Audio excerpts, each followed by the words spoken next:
Salut les jaunines, c'est Loïc, j'espère que vous allez bien. Aujourd'hui on se retrouve pour faire une petite review du dernier chapitre de DBS qui est sorti. Et en fait ça fait quelques chapitres que DBS ça redevient vraiment bien. On s'est rendu compte que Bardock, contrairement à la plupart des Saiyans, il était pas maléfique et qu'il cherchait même parfois à protéger les plus faibles. On a eu aussi Goku qui a eu un flash qui s'est rappelé de l'image de son père et qui grâce à lui a compris l'immense pouvoir que pouvait donner la fierté Saiyan. Et du coup t'as Goku et Vegeta qui ont compris que la vraie force ce n'est pas forcément de copier bêtement les techniques des autres, mais que tout simplement c'était de se laisser aller à son propre style et de l'adapter en fonction des techniques qu'ils avaient apprises. C'est comme ça qu'on a eu Vegeta qui a développé encore plus son Ultra Ego et qu'on a eu Goku qui a commencé à développer un tout autre style de l'Ultra Instinct, un style dans lequel il va garder ses cheveux noirs, où il est capable de protéger ses alliés avec un mur d'énergie et bien sûr un mode dans lequel il est encore plus puissant qu'avant. En parallèle de ça, on a Gas qui lui aussi est devenu beaucoup plus puissant qu'avant, mais qui finit par se faire avoir par une attaque surpuissante de Granola qui a été rendue possible par les efforts combinés de Goku, de Vegeta et de Granola. Donc avant de commencer la review, si c'est pas déjà le cas, je t'invite à t'abonner à cette chaîne YouTube, à activer la cloche des notifications pour pas louper les prochaines vidéos. Comme d'hab, envoyez-moi toute votre force et on est parti.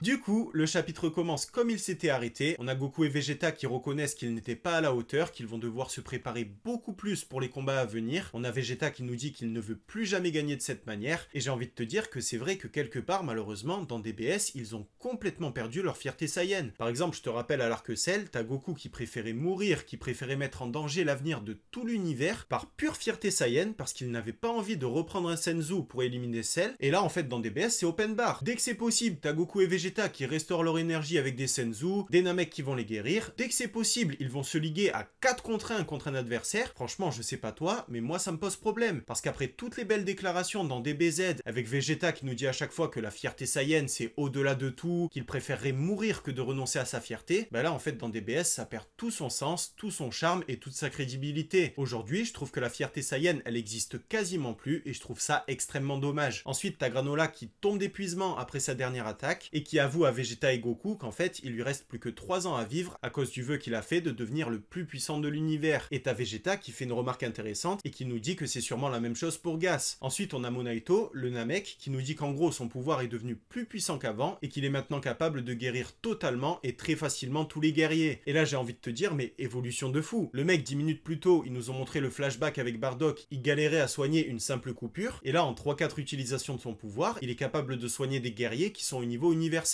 Donc d'un côté c'est quand même très pratique pour le scénario, mais d'un autre côté je trouve ça quand même assez facile. En parallèle t'as Elec qui commence à chialer, le mec il est prêt à tout rage quit, et t'as Goku qui lui pose la question mais qu'est-ce que tu fais, tu vas pas partir quand même sans ta famille? Et t'as Elec qui lui répond que de toute façon ça sert à rien parce que t'as Gas qui va mourir d'une minute à l'autre. Et là on a la confirmation que Gas, non seulement il a bel et bien dû réduire son espérance de vie pour devenir aussi fort que ça, mais en plus de ça il a dû la réduire à un point tel qu'il ne lui restait que quelques heures à vivre. Ensuite on a Monaito qui contre toute attente se prend un rayon de la mort dans le dos, et personnellement comme j'avais déjà été spoil sur le fait que Freezer allait revenir, je me suis dit c'est Freezer, le mec il est revenu, il est devenu plus bâtard que jamais, plus puissant que jamais, et il a décidé de tuer tout le monde. Mais en fait non, c'était juste Gas qui revenait à la vie et qui avait envie de faire rager Granola. Et d'ailleurs c'est ce qu'il fait, il le provoque, il lui dit alors Granola, t'avais pas dit que tu voulais pas te venger? T'as toujours pas envie de te venger de moi maintenant? Donc là t'as Goku et Vegeta qui le chargent, qui se font direct calmer, qui reçoivent de très gros coups de Gas, qui semblent mais n'en avoir plus rien à faire de subir des dégâts. Le mec il est prêt à tout, il se jette dans ses propres décharges d'énergie, il encaisse les coups de Goku et Vegeta, il continue encore et toujours de repartir à l'attaque, si bien que t'as Vegeta qui en vient à dire que c'est comme s'ils affrontaient quelqu'un qui était déjà mort. En parallèle de ça, t'as Monaito qui fait ses adieux déchirants à Granola, qui lui dit de pas s'inquiéter, que de toute façon il aurait déjà dû mourir 40 ans plus tôt, qu'il a été très heureux de partager ses 40 dernières années avec Granola, qu'il a été comblé dans sa vie, on voit une larme sur son visage et on comprend qu'il va mourir. Et cette scène elle m'a beaucoup fait penser à Piccolo quand il va se sacrifier à l'arc Saiyan pour protéger Gohan. Juste après, il fait un discours exactement de la même manière, il commence à pleurer et c'est là qu'il va mourir. Pendant ce temps, t'as Goku et Vegeta qui continuent de se battre avec Gas, Gas qui encaisse des coups de plus en plus puissants, genre son bras il se fait à moitié arracher, mais t'as l'impression qu'il n'y a plus rien qui peut l'atteindre, et t'as Elec, le meilleur frère de l'année, qui retourne encore une fois sa veste et qui va dire à Gas, vas-y Gas, tu peux les éliminer, t'as la force nécessaire pour le faire, j'ai toujours cru en toi, tu vas bientôt mourir mais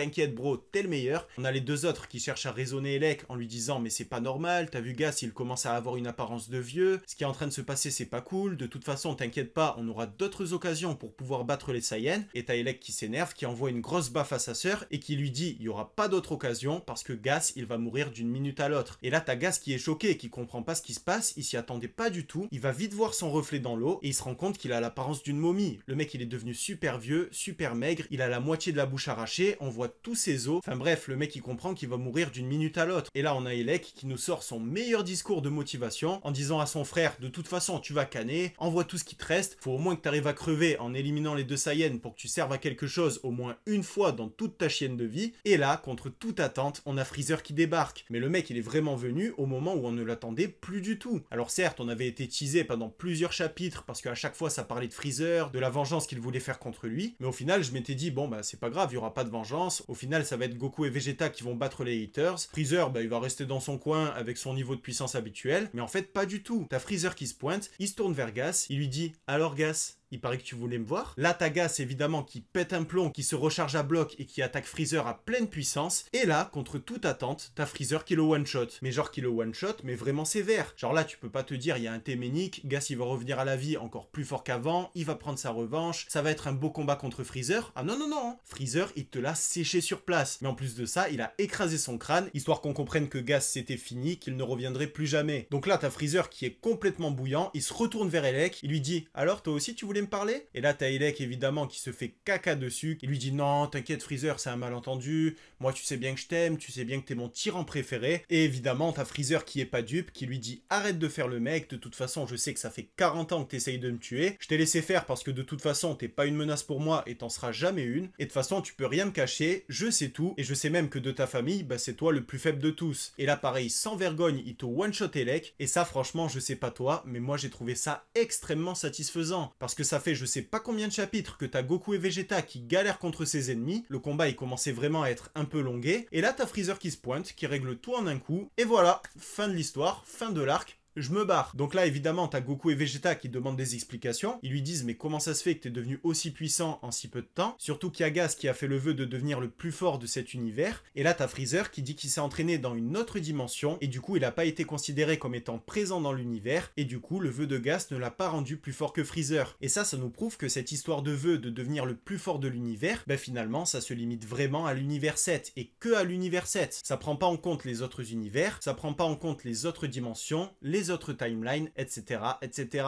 Et ça m'a direct fait penser aux 6 univers qui avaient été détruits par Zeno et qui ont été restaurés avec tous les autres univers au tournoi du pouvoir par Super Shenron. Parce que si le vœu de Gas et de Granola, il ne concernait que l'univers 7, ça veut dire qu'on n'est pas à l'abri de voir débarquer dans d'autres univers des personnages encore plus puissants qu'eux. Et là, t'as Freezer qui nous balance au calme qu'en gros, il a découvert une salle de l'esprit et du temps, et que pendant 10 ans, il s'est entraîné comme un porc, qu'il a réussi à claquer une nouvelle transformation, qu'il est devenu Black Freezer et qu'il est complètement inarrêtable. Et là le mec nous montre sa nouvelle transfo, mais en plus un truc de fou, il te one-shot Goku en ultra instinct maîtrisé amélioré et Vegeta en ultra ego amélioré. Et là franchement je sais pas toi, mais moi ça m'a hypé. Alors certes, encore une nouvelle transformation, encore une nouvelle couleur. Franchement, t'as l'impression que les auteurs, ils ont découvert toutes les couleurs du monde avec des BS. Et d'ailleurs, je suis sûr qu'un jour, ils seront capables de nous sortir un Freezer arc-en-ciel, un Rainbow Freezer. Franchement, je suis sûr que c'est possible. Mais à côté de ça, franchement, cette évolution, elle est cohérente. Parce que Freezer, c'est quand même un mec qui, en s'entraînant seulement 4 mois, a réussi à passer d'un niveau Super Saiyan 1 vraiment très faible à un niveau Super Saiyan Blue, alors qu'il s'était entraîné tout seul et qu'il avait jamais affronté d'Akaishin, d'Ange, etc. qui pouvaient lui permettre de penser qu'il y avait un tel niveau de puissance. Là, le mec, il s'est entraîné pendant 10 ans, donc c'est normal qu'il claque une nouvelle transformation et qu'il ait creusé un fossé vraiment stratosphérique entre lui et Goku et Vegeta. Par contre, il nous dit bien que ça lui a demandé énormément d'efforts pour claquer cette nouvelle transfo, et surtout, je sais pas si tu l'as remarqué, mais il a utilisé cette transformation vraiment que quelques secondes. Juste le temps nécessaire à chaque fois pour placer une seule attaque. Donc à mon avis, il ne maîtrise pas encore très bien cette nouvelle forme, elle lui demande vraiment énormément d'énergie, il n'arrive pas encore à bien la contrôler, et du coup évidemment, ça nous montre que Freezer va être encore amené à pouvoir progresser par la suite, et évidemment c'est pareil pour Goku et Vegeta qui ont pu avoir un aperçu de la puissance de Freezer, donc ils vont tout faire pour pouvoir le surpasser un jour, et eux aussi évidemment ils vont claquer de nouvelles transfos, des nouveaux pouvoirs et ils vont devenir de plus en plus forts. Autre remarque, à ce moment-là, Freezer, il aurait pu très facilement tuer Goku et Vegeta, mais il ne l'a pas fait. Donc est-ce que Freezer serait en train de devenir gentil suite au tournoi du pouvoir? Est-ce qu'un jour ça va être l'allié de Goku et Vegeta pour leur futur combat? Ou est-ce qu'il a toujours ses intentions maléfiques de conquérir le monde, de tuer les Saiyans? Pour le moment c'est encore assez flou, mais à mon avis ce serait plutôt la première possibilité. Ensuite t'as Freezer qui se retourne vers les deux autres haters, il leur dit dans le plus grand des calmes de bosser pour lui, et là évidemment t'as les deux qui acceptent, ils repartent avec Freezer, t'as Whis qui contre toute attente sauve Monaito de la mort, et là franchement j'ai eu envie de te dire mais non, non, pourquoi à chaque fois tu nous fais monter des émotions? Pourquoi à chaque fois tu nous fais prendre des situations au sérieux si c'est pour tout ruiner et pour qu'il y ait à chaque fois une happy end? Franchement ça saoule et c'est un des gros points faibles de DBS, c'est qu'à force on ne prend plus rien au sérieux. Même quand t'as un ennemi qui semble dangereux, il est pris à la dérision. Dès qu'il y a un personnage principal ou secondaire qui va mourir, il est ressuscité ou il est guéri. Et au final, il n'y a plus aucun danger, il n'y a plus aucun enjeu et franchement je trouve ça super nul. Donc bref, le chapitre se termine sur une happy ending. T'as Goku et Vegeta qui se disent qu'ils doivent progresser pour rattraper Freezer. T'as Vegeta qui dit à Granola qu'il est le bienvenu sur Terre si un jour il veut faire un combat amical. T'as Monaito qui donne le scooter de Bardock à Sangoku et qui nous dit qu'il va utiliser les Dragon Ball pour restaurer la planète puis qu'il va les détruire. Et le chapitre se termine avec Goku qui pose la question à Whis. Est-ce que le poisson oracle, il parlait de Freezer quand il parlait de l'être le plus puissant de l'univers? Et t'as Whis qui lui dit peut-être bien que oui, peut-être bien que non, peut-être que tout simplement l'être le plus fort de l'univers, il est caché quelque part ailleurs dans cet univers. Donc là ça annonce plein de belles promesses pour la suite. À mon avis, on a une très belle progression qui va être faite par Goku et Vegeta, qui vont développer leur propre style dû à leur fierté Saiyan. À côté de ça, tu vas avoir Freezer qui va faire bordel dans l'univers. Enfin bref, franchement, ça va être incroyable. Donc voilà pour cette vidéo, j'espère qu'elle vous a plu, que ce chapitre aussi. Si c'est le cas et que vous voulez me soutenir, comme d'hab, pensez à la liker et à vous abonner. N'hésitez pas à me dire en commentaire ce que vous pensez qui va se passer dans la suite des chapitres de DBS. Et de mon côté, je vous dis à très vite pour une nouvelle vidéo, un nouveau manga, et en attendant que la force vous anime les jolis.